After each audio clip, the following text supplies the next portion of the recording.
again, the pit lane has filled up with cars of the Road to Indy presented by Cooper Tires.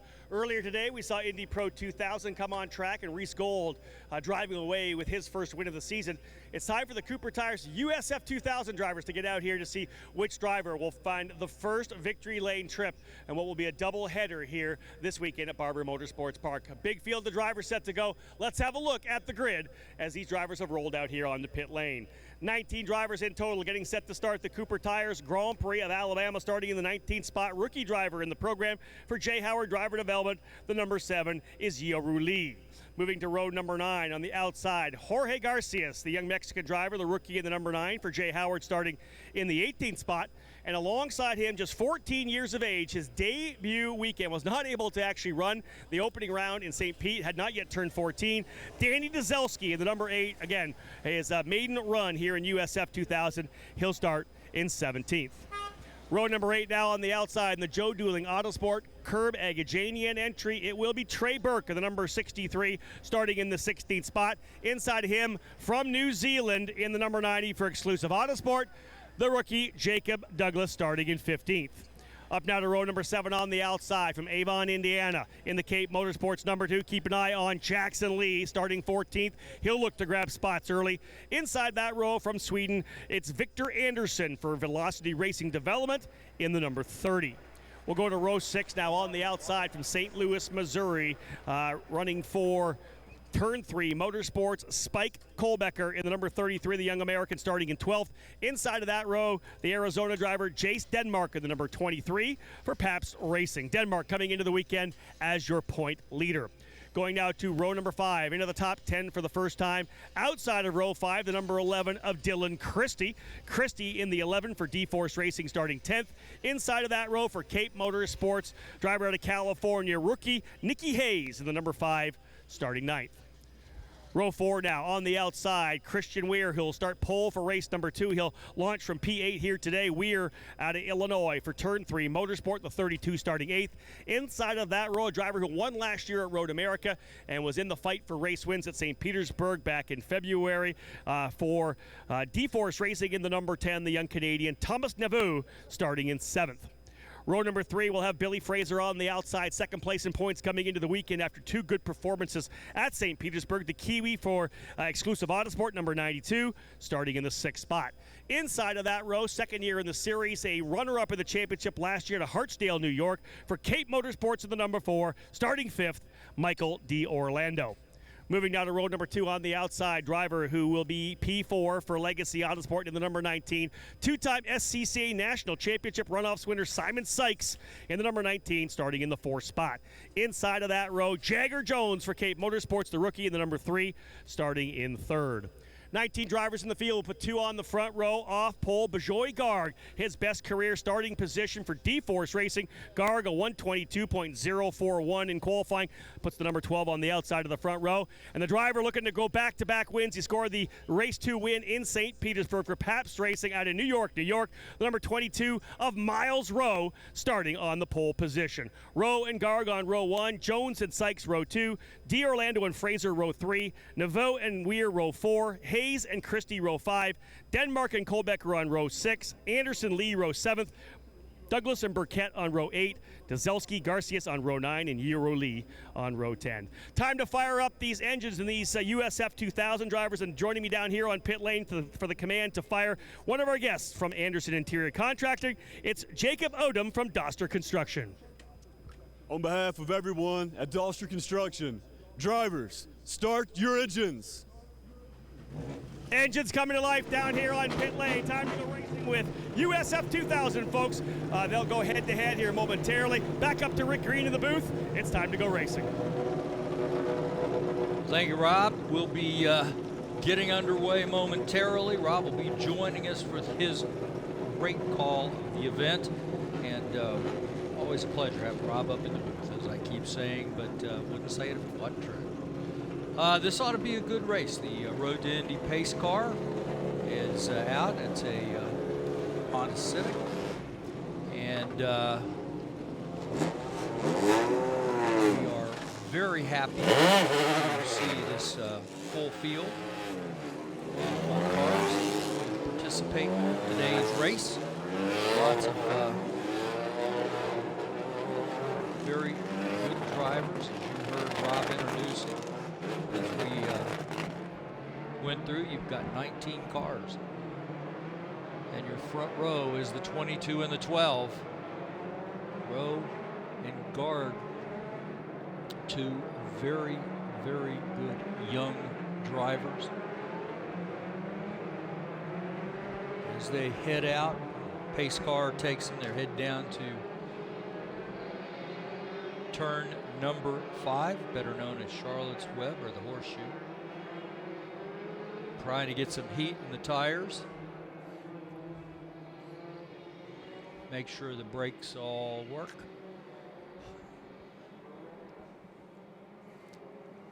Yeah, this ought to be a great race if practice and qualifying have been any indications. We've had yesterday, got to see some great shows by these guys. And USF 2000 is truly one of the stellar ladder events on the road to Indy. So, well, the weather has held out. It's it's a little cloudy, but sunshine, sun's out. We're about to see the green flag drop. Rob Houghton is about to join us and give us an update after seeing him down on pit road. A real good. Let's just go real quick up after these gentlemen. We're going to see, and ladies, we're going to see the NTT IndyCar Series final practice before tomorrow's main event, and then we'll have the Radical Cup race number 3, followed by the Indy Pro Series 2000 with a qualifying event for their race tomorrow. That race in the morning takes place at 8:45. Well, Rob, thanks for making it up here. We're set to go to Rob Houghton, who's going to take us through the race here. Drivers getting set to go out of turn number 17 as we hope to go green this first time by. And indeed, good looking field of drivers, 19 total, getting ready to go. One couple drivers out of line early, and we are going green though, racing down into turn number 1. Down they go through turn 1, hoping to get through cleanly. They'll work their way back up the hill. A couple drivers going off track. One of them, one of the Cape Motorsports drivers in the white machine, off the track to driver's right. 2x2 coming down through the Alabama roller coaster. Side by side all the way down into turn number 5, as that is Jagger Jones trying to go to work on Miles Rowe, and Miles doesn't give him any room on the outside of turn number 5, and Jones has got to go 4 wheels off, so Rowe takes the lead. Jones trying to fight his way back up into the fight. 4 wheels off means no forward bite coming out of that corner. Another driver goes off up front here. That driver tucking it back in. Some aggressive racing on the opening circuit here for USF 2000. Miles Rowe trying to use that to pull away, but this has allowed Simon Sykes in the Legacy Autosport machine. Sykes has worked his way now up into the 2nd position.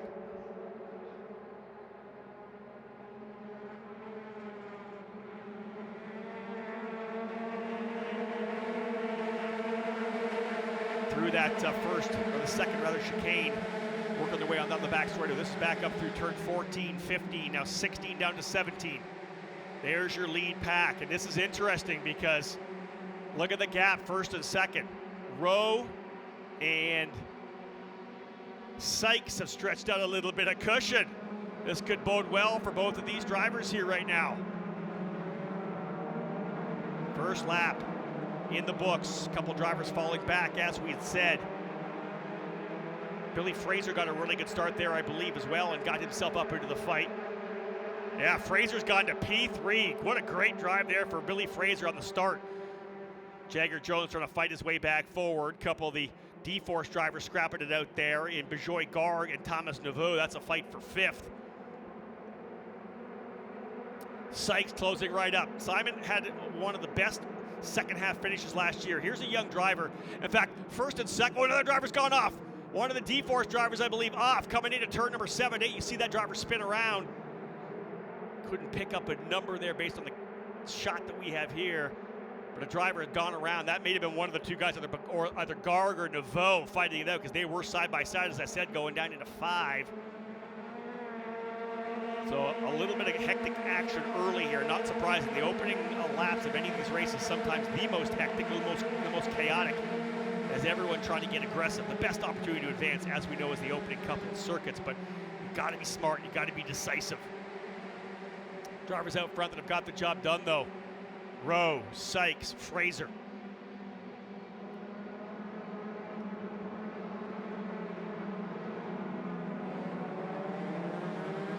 Orlando fourth, Garg fifth. We'll see whether or not it's Garg or DeVoe.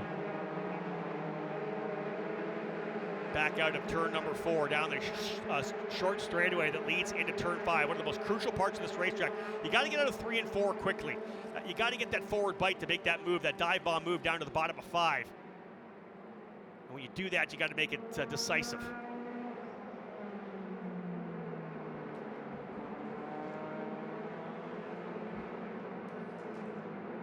So Rowe leading by only a couple of car lengths here as Simon Sykes getting pretty aggressive on him here now. This is a great run here for Sykes. He knows he doesn't need to fight right now. This is one of the things about Simon Sykes, a veteran driver. He'll be able to settle in, try to pull away. If they have the pace to pull away from the field, there's no need to scrap overly aggressively right now because he knows that that Miles Rowe, an aggressive driver. But where I was going earlier, and I didn't get a chance to get to it after a couple of incidents, but the two drivers up front, two unique individuals here in the road to Indy in terms of the fact that these are guys that just don't have the budget to run the entire season. Simon Sykes has been helped out hugely by the good folks at Metalloid and Legacy Autosport to be able to put him on the racetrack. Miles Rowe's the same. You know, we've talked to Miles earlier when we had him on for the Indy Pro 2000 pre-show. This is a guy that really, right now, budget-wise, this could be his final race of the 2022 season. He needs help. He needs sponsors. He's out here doing what he can to show that he has the pace. Coming off a victory in the second race at the Grand Prix of St. Petersburg, pole for race 1 here, off pole for race number 2. I think Miles has most definitely shown that the talent is there. This young African-American driver just looking for an opportunity to continue, having been brought into the program last year by Force Indy. He scored a win last year in treacherous conditions at New Jersey Motorsports Park, was able to rise to the occasion there. But he needs a couple more wins here, at least a couple of wins, a couple of podiums, whatever it may be. Here's a guy that's trying to really show what he's worth. Miles Rowe leading the way, Sykes in second. Billy Fraser has had a really good jump at the start, able to take advantage of the contact, or at least the battle between Rowe and Jagger Jones to work up to third. Jones fell all the way back to ninth and will be clawing his way back forward. But as we get a couple laps into the books, we'll kind of settle things in a little bit. And I have a new analyst joining me up here, one of the drivers from the USF Juniors program, a young racer I've had a chance to watch for the last couple of years in karting, running with Parallel USA in the Superkarts USA, USPKS, United States Pro Kart Series events. Great to have him with us here. Alessandro DiTullio from USF Juniors. He's had some great runs, a podium already this year. Alessandro, thanks for joining me, man. I appreciate it. Yeah, I mean, it's been a fun week. First time I've ever raced throughout the week that IndyCar has been here, and you know, the whole road to Indy. So it's a great show, and it's obviously great to also watch the races of the people maybe I'll be competing with in a couple years. That's it, right? This kind of the bar is set out here. These are the guys I potentially would like to be able to race against. Alessandro, as I had said, one of the top young kart racers right now in the country, by getting a chance through Velocity Racing Development to be able to run in the USF Juniors program. How has it been so far, right? Your first year in car racing, we go to Ozarks International Raceway, an unbelievably daunting and challenging circuit. You were P1 at one point in the first session, I think. You end up coming home with some good results. It's been a pretty solid start. You had an issue yesterday with a fuel pump, but the speed is there. You've been able to transition your pace in karting over to cars as well. Yeah, I mean, karting and cars is very different, so I've had to adapt. The whole VRD team has helped me a lot to adapt. It's been really, I wouldn't say easy, but they definitely made it a lot easier than it could have been to adapt. Daniel Mitchell's a great coach. Dakota Dickerson is a great coach. Jacob Loomis. So yeah, working with them has been great. And yeah, the pace is there. We just need to kind of put everything together. And yeah, just try to yeah, put everything together, more experience with more races, and I think the wins will come. That's what it's all about, right? It's interesting. We have you here, Alessandro, at your level of racing where you just kind of got into it. You've got guys like a Scott Dixon who have been racing cars for so many years. The difference, of course, of experience, and that's what's going to come. As you get more experience, you talk about putting it all together, the equation that wins races, right? You'll get that for sure. We'll get back to you momentarily. He'll be our driver analyst. We'll talk about his experience on the track here at Barber Motorsports Park. And the driver has already come into pit lane. The pit lane, the number 8, is Danny Dzelski. He's been into pit lane and will head back out. Rowe still leading the way, as we said, but things kind of dialing in a bit. Billy Fraser, who is anxious to work his way back up here as well. Fraser comes in second place in points. Solid a couple of finishes at the opening rounds of the series at the Grand Prix of St. Petersburg. Being told by our spotters that the start actually under review as well. An issue potentially at the start. I think I had mentioned earlier that a couple drivers jumped out of line, and indeed that's what happened. A couple drivers getting drive-through penalties for jumping out of line here right now. I'm being told potentially the number 2 of Jackson Lee and the number 8 of Danny Dzelski. So Dzelski coming in pit lane for a drive-through. Same for Jackson Lee, and I'll tell you, that's something, Alessandro, you're going to learn, because I know I was there when we had the drivers meeting for you guys. One of the things about the road to Indy, man, there are set rules, right? If you do something wrong, if you block excessively and told not to, you get blocked. It could be a drive-through penalty. Jump on a line before the start, drive-through penalty. That's the kind of thing you don't want to do. The penalties are so harsh. Drive-through really takes you out of the race. Yeah, I mean, especially for these sprint races, a drive-through can cost you the race, especially if there's a yellow flag. It would be even worse there. So yeah, it's definitely a good thing to pay attention in the drivers' meeting and follow the rules, because if not, I mean, consequences are going to be served. And I think it's a good thing because, you also learn, so it's not like you do it in IndyCar. I mean, it can happen in IndyCar, yeah, but it's good for it to happen early on in your career, learn from it, and then you don't make those mistakes again. That's it. USF Juniors, our driver development program for young racers trying to get into the USF 2000 program. Miles Rowe, as we said, leading by 0.7 of a second. We'll watch these drivers come out under the bridge there out of the 789 complex and rocket their way down the back straightaway through this very quick left-right combination down through kind of a compression corner. What was that like? I know you tested here when we were back here in March. Coming down the back straightaway, not so much aero, right, on the USF Juniors cars with the Ligier. What's it like coming through that left-right combination? It's really intense. I mean, you really have to hold the steering wheel and be confident in order to carry the speed you need to be fast. I think Ozarks had a lot of that. This track also has it. So for sure, it's 2 tracks where it's been really tough to adapt and to learn the car, because I didn't have much testing. So pretty much the races have been a lot of testing for me. So yeah, I mean, the tracks are really tough, but it's fun for sure. Miles Rowe's lead still decent, because right now Billy Fraser closing up a little bit here on Simon Sykes, who runs in second. You see them come out of turn number 5 right now. Behind that front-running 3, Michael D'Orlando in 4th. Bajoy Garg, who started on the outside of the front row, holding on to P5 still. Thomas Naveau 6th, Christian Weir 7th, Nicky Hayes 8th, Jagger Jones 9th, and Spike Kohlbecker started 12th. He's up into the 10th position. So in the off season, one of the interesting things was we once again had our Road to Indy TireRack.com iRacing E-Series, where we had essentially an iRacing series where we had RTI prospects, which are a lot of the drivers that are running in USF Juniors, and then all our RTI drivers as well. Those were already entered in USF 2000, in Indy Pro 2000 or Indy Lights. Well, right near the end of, right before we went started with our first RTI prospects race, I get a message from Gustavo Yakiman, who's the series manager of USF 2000, or USF Juniors rather, and he says, Alessandro DeTulio is a pretty good iRacer. He may want to come and join. And he wasn't with the series yet. He wasn't even with USF Juniors. So I reached out and I said, as a young Carter, let's have him come in, a prospect for the Road to Indy. Well, little did we know that Alessandro is a heck of an iRacer, one of the best we've ever seen. He is amazing. You came in and put a whooping on everybody pretty good. You do a lot of iRacing, don't you? Yeah, I mean, on my off time, or during my break, let's say, I do a lot of iRacing. I think it's a good tool to especially learn the tracks and kind of get a feel for the car. I use it a lot just to stay on track virtually, even if it's virtually. I mean, it still helps. Yeah, so you'd never been to Barber Motorsports Park before, so I would have to think that all the testing you did at Barber Motorsports Park in the sim was going to be able to make the learning curve a little bit less steep when you got here for the test. Yeah, I mean, surprisingly, the track with the sim compared to real life, I mean, it was pretty similar. Wow, okay. Obviously, there's some things that aren't perfect, but it gives you a great idea to what to expect. And you know, the first lap, it's not like I don't know where I'm going to turn. That's right. I know where the corner is, so definitely helps a lot.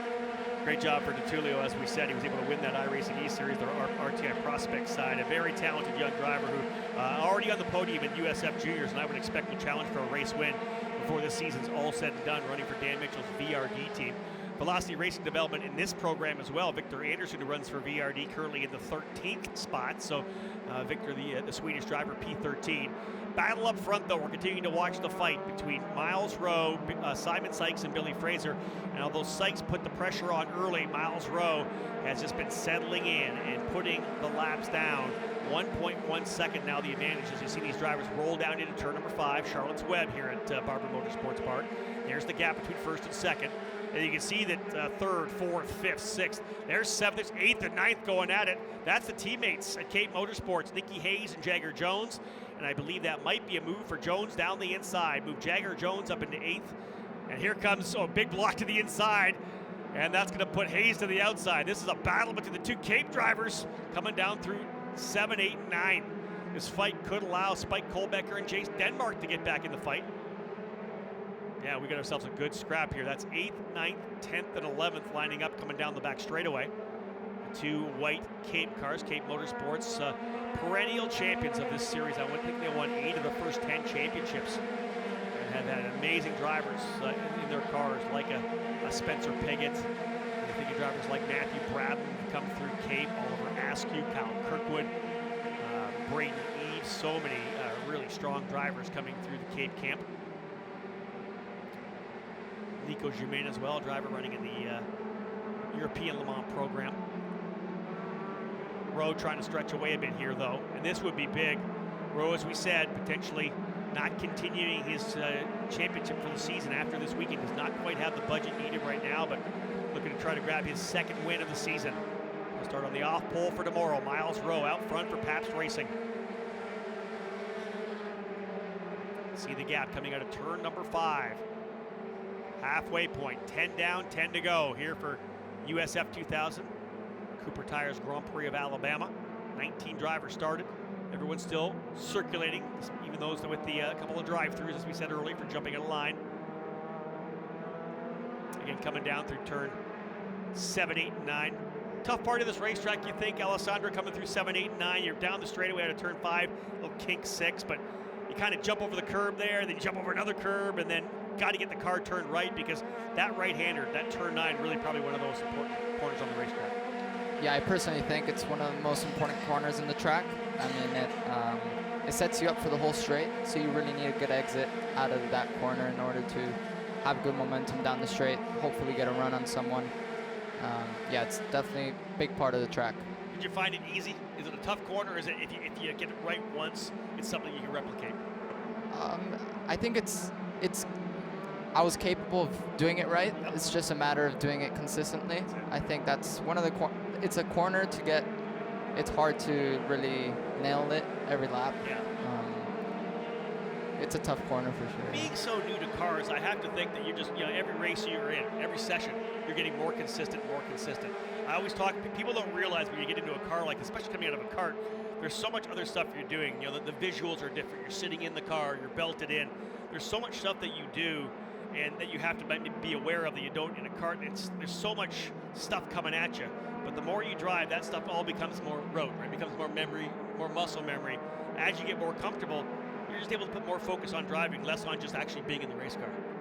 Yeah, I mean, coming into the season with so little testing, I was actually nervous. I was worried because I was like, what am I going to do in the race? Like the radio, all that stuff you don't have in a kart. So I was worried, but once you go out and you just experience it, it's sort of it becomes normal. That's it. So it's something to get used to for sure, but it's not too hard. That's it. Watch for Alessandra DeTulio, folks. As I said, running in USF Junior. She is going to be one of the stars of this program, a very talented young driver in Florida.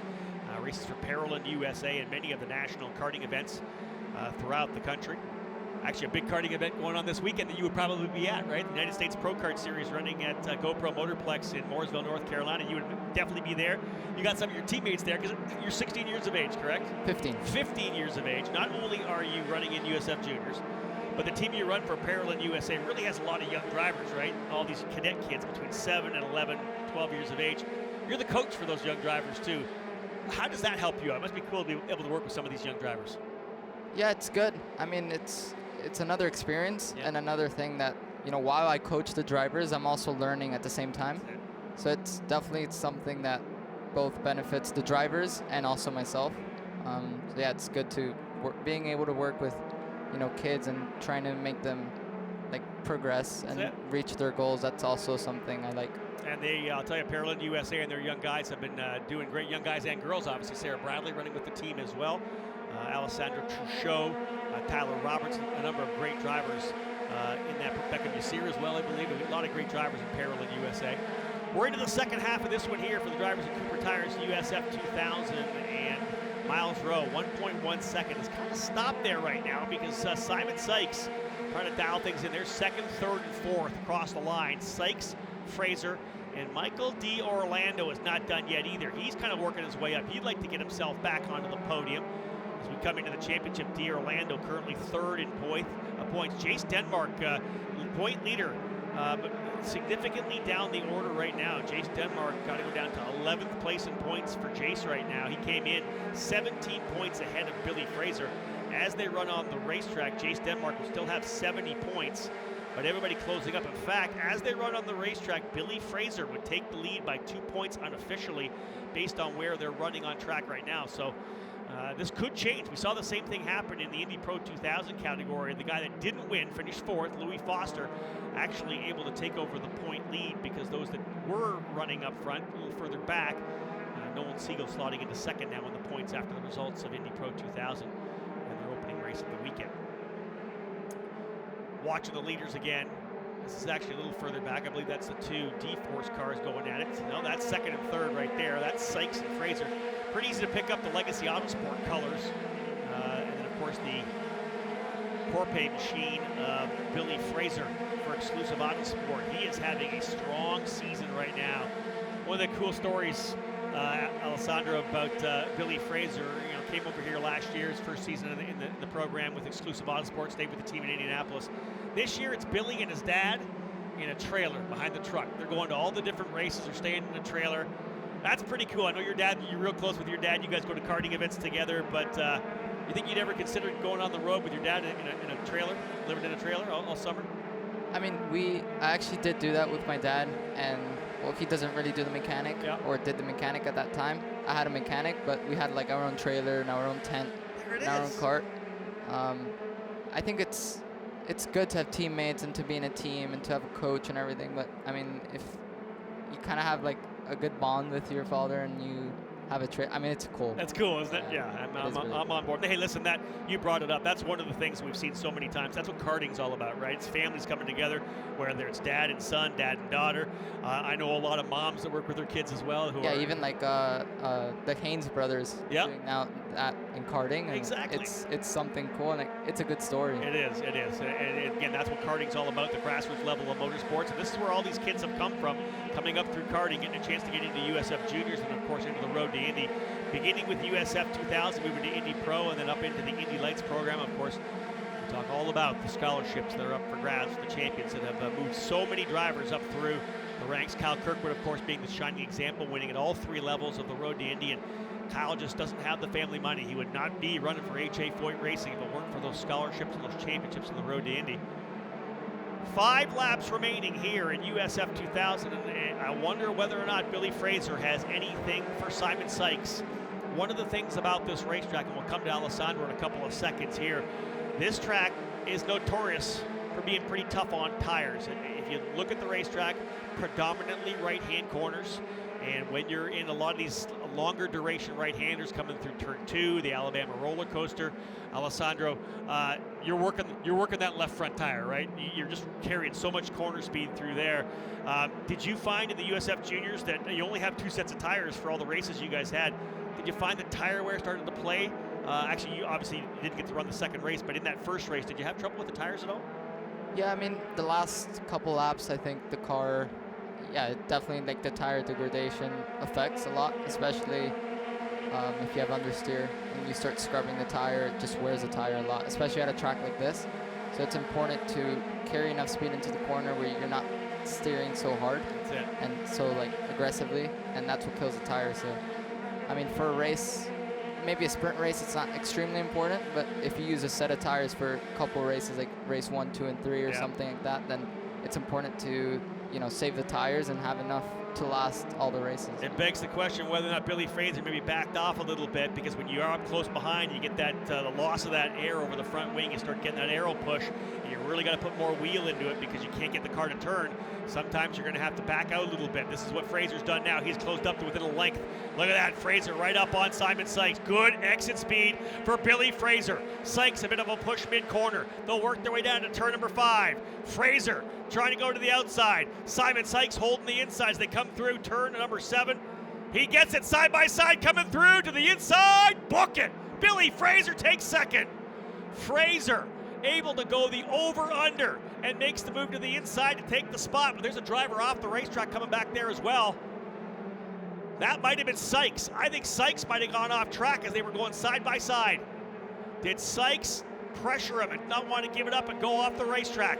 I think indeed Sykes may have fallen back. Look at the racing here. That's Simon Sykes around the outside. He's battling it out right now with Bejoy Gard and Thomas Naveau. So Sykes did not want to give it up. Look at that car sliding all over the place. He went off track into the grass. He's going to dive back down to the bottom. Simon Sykes using everything he's learned over the years of F1600 and SCCA racing, digging in hard. So Billy Fraser up into second. Let's reset. Michael D'Orlando goes to third. Where does Sykes end up? I think it's 5th. Live timing has him both 4th and 5th. We'll wait for that to update. But what a move, as Sykes was blocking to the bottom down to turn number 7. We saw a lot of that in the USF Juniors race as well. A big over-under though, as Sykes had to woe it up to get turned right into turn 7. Fraser did the over-under and threw that exclusive Autosport machine to the inside. That's the difference, Alessandro, from one year to the next. Second year for Billy Fraser, more confidence. What do you think about that move? Oh, let me say, I mean, we spoke about that corner earlier. We did, yeah. It's a tough corner. I mean, to make a pass there and go through too wide for the left curb and then the right curb, wow, that was impressive from Fraser. So there you go, Billy Fraser. You've impressed Alessandro Tutuli on that one. Me as well, and I'm sure a number of people watching online. Passed the day so far for Billy Fraser. Again, point leader as they run on the racetrack, and he is on fire. There's a level of confidence that Billy has this year compared to last year. And I know people have heard me say this so many times, and I always harp on it, but it makes so much sense. People don't understand how much these young drivers will develop from the start of one season to the end of the season, and how different they are through the offseason coming back. Totally different mindsets. A lot of the times, as you said, Alessandro, you know, I came into the first race, I was kind of nervous, I wasn't sure what I was going to be like. Think about how much different you'll be next year if you're in USF Juniors again. Yeah, exactly. I mean, it's a lot of this is like confidence. Yeah. Definitely moving from karting to cars, it's something new. So, you know, you got to build up the confidence. I'm sure, how you said, Fraser this year is more confident because he already experienced it last year, and now he's going for the wins. He's going for the championship. So he's gonna be full focus. We've had drivers come through the program before and win at every level, win in the first season. You know, and Oliver Askew, we talked about Kyle Kirkwood doing the same thing. Braden Neves winning that championship in the first year. But for the most part, the Road to Indy's always been kind of a 2-year program. You come into USF 2000, you learn the car, you go for the championship the next year. Same goes on the way up. It's kind of a 2-year program every year to be able to attack and win that second year. Again, second year here for Miles Rowe, having been with Force Indy last year. He's coming out of the gate. Billy Fraser the same way.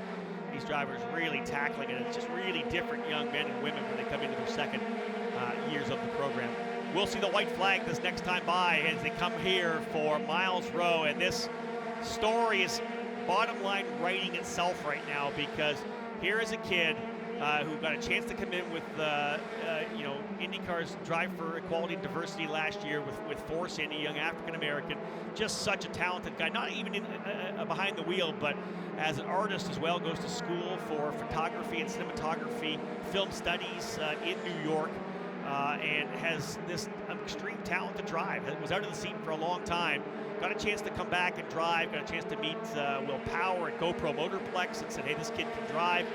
They were able to get him behind the wheel of the Force Indy car with its launch last year. He wins at New Jersey. not able to get the money over the offseason. This forced Indy moving into Indy Lights with Ernie Francis Jr. So Rowe doing whatever he can to put together a program here for 2022. He hooks up with Augie Pabst, one of the legendary names, not only in American motorsport, Augie's entire family, but in USF 2000 racing. Augie Pabst has been in this program for probably 3 decades now. And to get a kid like Myles Rowe, what he was able to do in the opening race, battled it out with Thomas Naveau, going for the win on the final lap. They connect, they wreck. Comes back the next day, the emotion of being able to come back after wrecking a car to win. And then to come here right now, puts the car in the pole position and lays a flat beating on him. What a race today. Checkered flags gonna fly. It's back-to-back jacks in USF 2000 for Myles Rowe. He wins the opening round here at Barber Motorsports Park. What a drive for Myles Rowe. And I'll tell you the emotion there for the drivers from Pabst, the team from Pabst Racing. Myles Rowe with the win. Billy Fraser in second. Kudos to the Kiwi. Fraser in the Corpe exclusive Autosport. Tatis USF 22 takes second. Michael D'Orlando fights his way up to the 3rd spot, a podium finish for D'Orlando. Bajoy Garg in 4th. Simon Sykes, the contact with the battle between he and Fraser. He slops back to 5th. Thomas Naveau in 6th spot. Christian Weir 7th. Nicky Hayes in 8th. Jagger Jones ends up 9th after the opening contact between he and Rowe. Not even sure if it was contact or not, or just kind of got forced off track. And then Spike Kohlbecker rounding out the top 10. As I said, unofficially in points, I think Billy Fraser taking the lead with 75. Looks to me like Jace Denmark would be in the 2nd spot with 70.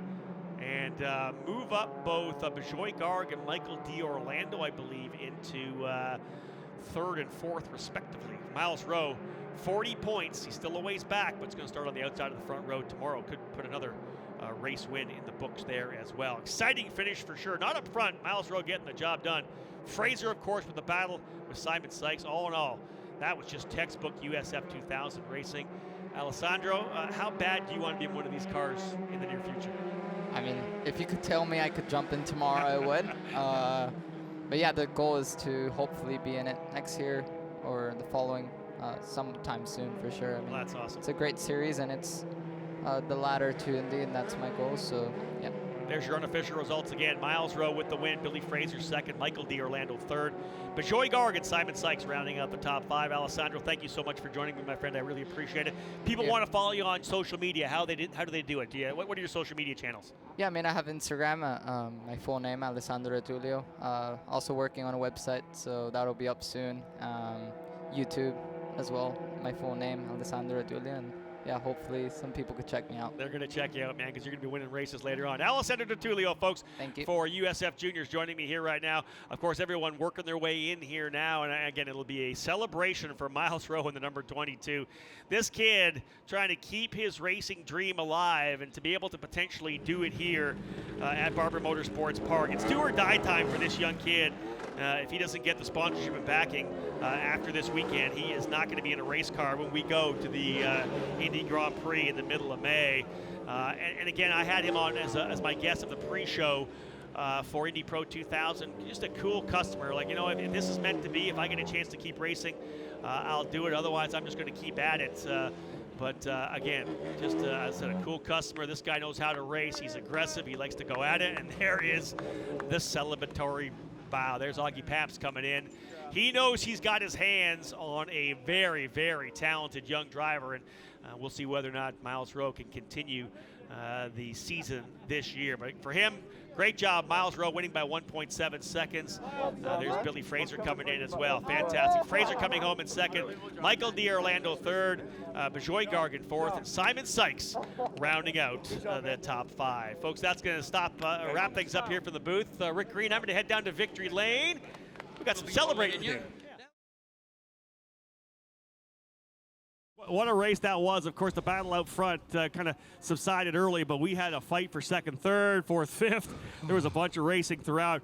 Good battling as we would always expect in USF 2000. So let's bring up the drivers who were able to find the success here in the opening round of this doubleheader. Finishing in 3rd place today for Cape Motorsports, Michael D'Orlando. And we have some of our guests here with Hoare Construction, guests of Anderson Interior Contracting. June Hyde will bring in our trophy. Thank you, June. Can you hop up there for a picture? You did. There. Look at Michael will help you. There you go. Michael D'Orlando getting able to work his way in there to the 3rd spot. Finishing in 2nd. What a great pass this was. Pass the day for me, man, over in turn 7, 8, and 9. Fantastic move to get to the inside. He ends up taking the lead with his pass as well. Folks, for exclusive Autosport, put your hands together for Billy Fraser. Big pass to the inside. Billy, well done. Hop up there. Savannah Hyde has our 2nd place trophy that she'll bring in here.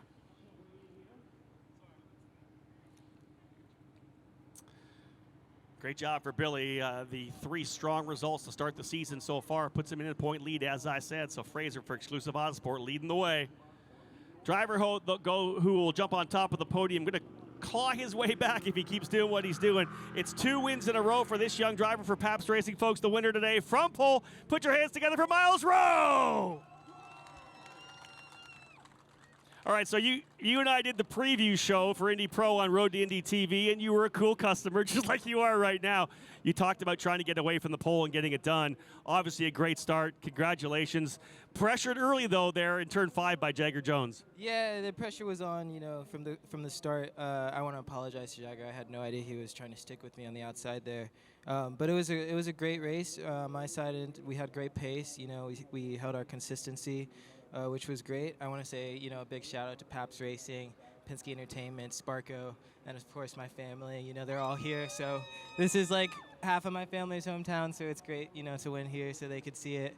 But yeah, it was just a good race. It was just about starting well and keeping it up front, and then just managing the race after that, and that's what we did. You and I talked about it a bit in the Road to Indy TV about the confidence you got right at St. Petersburg when we're able to roll here. Even though it's 2 months down the road, how much confidence did you take from that win in St. Petersburg? Yeah, it was a good bit of confidence, of course, because it was the first race of the season and street course. So if you're doing well there, you have good adaptability, which means you could probably be good pretty much everywhere. So it was good to know that the pace is there for the season, the car is there, and it's just about executing wherever we go. Off pole tomorrow, can you double up? We'll see. Oh boy, get on top of the podium. Miles Rowe, folks, round of applause. Let's bring that trophy in. Chelsea Hyde has the P1 trophy. Miles adding to the trophy case here this year. As we had said, a win last year at New Jersey. Now he's got a win as well, as we said, at St. Petersburg, and then one here today to get things underway. Miles for Pabst Racing. 3 different teams on the podium as well. Pabst Racing, Exclusive Autosport, and Cape Motorsports. And again, we've talked, Miles has talked about the fact that he's trying to find the sponsorship to be able to continue racing. This could be his last event. You wonder how that could be true with the success he's had to start the season.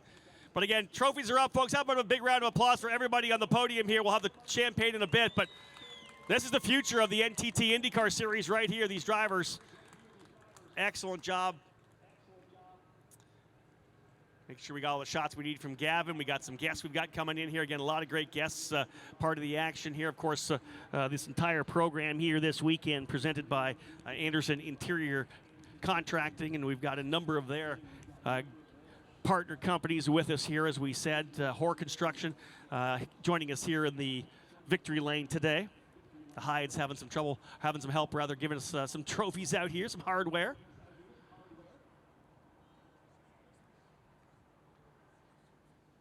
USF 2000, of course, back at it again tomorrow with their second round, as will the drivers in the Indy Pro 2000 category. Indy Lights, the top level of this Road to Indy presented by Cooper Tires, will be on track. Linus Lundqvist qualifying on the pole position for the race. Should be exciting to watch. Yeah, let's do a little insight for these guys. They have to wear these suits again tomorrow, so it would be wise not to spray them, get them dirty and stinky. You're not going to want that. So Indy Pro 2000 drivers were a little, they're veterans. They know not to do that. They sprayed it out. Here's our friends from the Kids on Track, High Tide Boat Lift Kids on Track coming in. They've had some fun here today at the racetrack, day in the sun. Great to have them here with us. We have our High Tide Boat Lifts Kids on Track program and all our events throughout the 2022 season. Trophies are back. Drop them down. I think it's time to bring in some champagne to do the traditional celebration. So again, they're wearing these suits again tomorrow, so they may just be spraying these things out. We'll see how it plays out. But then again, back at it again tomorrow, the Road to Indy. We do have a qualifying session for Indy Pro 2000, their second race today, boys. There you go, a little celebration. Oh, I like it. That's classy. Well done, guys. Again, one more time, round of applause, folks, our drivers here on the podium today in USF 2000. Miles Rowe, another victory. Billy Fraser in the second to take over the point lead, and Michael D'Orlando back on the podium, getting himself back in championship contention.